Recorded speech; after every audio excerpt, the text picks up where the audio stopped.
Hey guys, and welcome back to another episode of Federico Talks Watches. Today, I'm going to once again answer some of your questions, such as, what's the most expensive watch I've handled that I would absolutely never own? And, do I ever get sick of watches? Crazy, right? Not to mention, what other watch channels do I watch? All that and more in today's episode. Now, of course, before we get started, customary wristwatch check. Today I'm wearing my Girard-Perregaux Laureato Evo 3 Moonphase Power Reserve Big Date. Love this watch. You guys know I love this watch. Haven't worn it in a little bit. Taking it out of the box for a spin. And also, guys, don't forget to check out DelReyWatch.com. We got some genuinely crazy deals recently, including the cheapest on earth new model Breguet Marine with the blue wave dial, which is by far the nicest model they make. We got an IWC Pilot Sport for Laureus edition. This is the blue ceramic case. I think only 150 of those were ever made, so extremely rare. And a gorgeous full box, full papers, red Rolex Sea Dweller. All that and more at DelReyWatch.com, the best place for a watch geek to buy a watch. Link in the description below. Guys, these are your questions, which you asked in my Instagram account, at Federico Talks Watches. Once or twice a month, you'll see a Q&A picture pop up, and you can ask your questions there. So go ahead and follow me on Instagram. Please do not DM me, as I do not check them.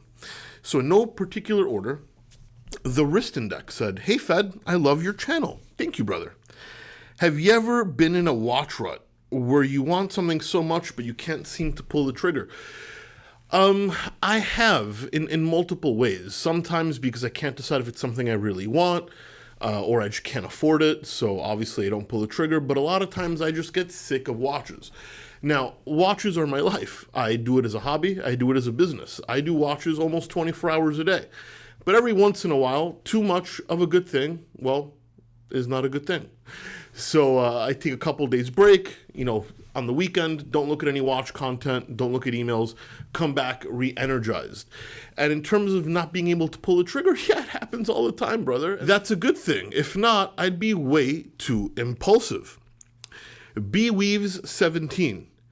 Has your taste in watches changed over time, or has it been pretty steady over the years?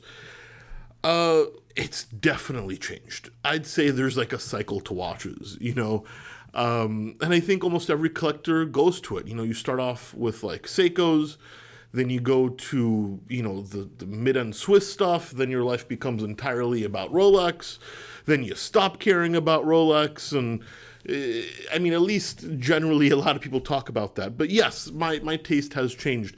I tend to gravitate towards the more unique stuff, the quirkier stuff.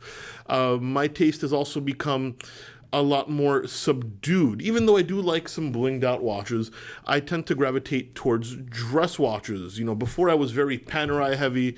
I love the Rolex GMT. All pieces I still like, but now I kind of appreciate more like a rare Moser or an FP Journe or a unique small brand like like Sartori Billard. I still like my Seiko. So while I still like a lot of the stuff I used to like, I tend to just gravitate towards the more unique stuff. And I think that's just an evolution of being in watches for so long. Fran Esposto. Hey Fed, love the Q&A videos you've been doing recently. Thanks, Fran. I know some of them have become pretty overhyped, but do you still keep up with following legit folks in the industry like Hodinkee, Watchbox, and some of the bigger watch media? Well, Fran, this is an interesting question. The truth is, for the most part, not really. Now, not to say the guys at Hodinkee aren't great, and, I've even worked with Tim Mosso at Watchbox for a while, and, he's fantastic at what he does. And other guys, there's varying degrees of how much I like them or not. I think there's a lot of YouTubers that honestly I don't really respect their opinion because I think they're just kind of doing it for the hype and for the paycheck. Not to say all of them, but a lot of them. But in terms of like guys that have been established for a while, not really. Because I make a lot of watch YouTube and I work in watches all day, so don't really spend a lot of free time doing it. But I've also noticed a lot of these bigger platforms they have other interests. And I have other interests too. I own Del Rey watch. But I noticed nobody's willing to say anything negative. Like, I very rarely see Hodinkee write something bad about a watch. I very rarely see Watchbox talk, poorly or say something they don't like. I watch Tim a lot, and Tim isn't the only one at Watchbox. There's a lot of people at Watchbox who are on their videos.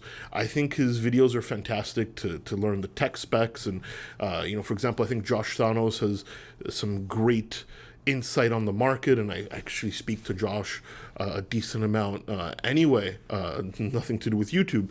But I think like these bigger organizations, they might be a little constrained to say maybe something they really feel because they have to worry about what the brands think. Whereas, I'm gonna be honest, I don't give a shit what the brands think. The brands can shove it up their behind.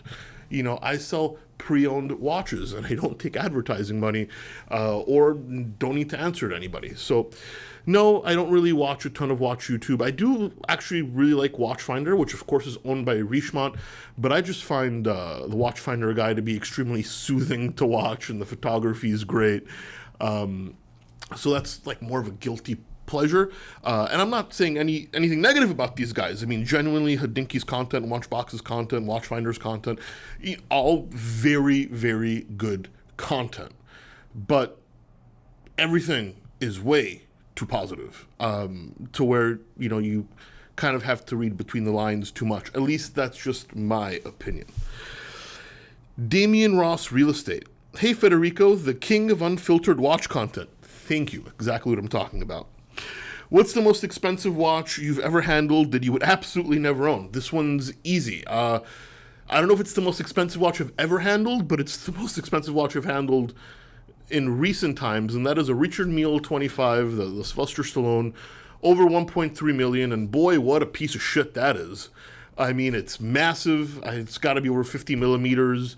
It's got all these widgets, like it has like a level, it has a compass, it has like a slide rule, it flips open so you could like do, it's a jungle like survival watch. What complication is in the movement? Not a lot, really. Why is it 1.3 million? I don't know. The thing's made out of carbon, and I'm pretty sure a compass only costs $3 on Amazon. It's gimmick. More Richard Mille gimmickry. Not to mention, it's not even a gimmick you can wear, because the thing is freaking huge and hideous. So yeah, 1.3 million, I'll give you $1.3 for it. And, if I'm not allowed to sell it. I mean, obviously, if I'm allowed to sell it, I'll make the 1.3 million. But if I actually have to wear it and I have to keep it, no thanks. Mr. Mille can keep that one. And Stephen Rain. Hey, Federico, I love your content. You're the man when it comes to watches. Thanks, Stephen. All these compliments today. You guys make me feel good. Thank you. How do you compare a Langanzona versus the Holy Trinity? Can those be worn daily? So Holy Trinity being Vacheron, Patek, and AP. Can Langanzona be worn daily? Yes, I think it can be, depending on what you do day to day. I mean, if you work an office job and whatever, yeah, it can absolutely be worn daily. I think Langanzona is, overall, there are exceptions model by model, but overall, better than anything in the Holy Trinity. Usually it's a better priced watch. It's got better finishing, higher end finishing. Stylistically, I mean, listen, I don't love Langanzona's style. I think Patek is much more in my taste. But objectively, the finishing's better. The movements are tougher, generally. They are less expensive, generally. They don't hold value as well, but once again, that's a very small part of like the watch buying equation. And they're also very, very uncommon, which, as I mentioned earlier, is something I really look forward to. I think Langanzona is just as good, if not better, than pretty much anything in the Holy Trinity, in my opinion. Anyway, guys, that is it for today. Please give me a thumbs up if you enjoyed it. Really does help. Don't forget to subscribe so you don't miss any more content. And, of course, check out delraywatch.com. Guys, thank you so much, and I'll catch you in the next one. Take care.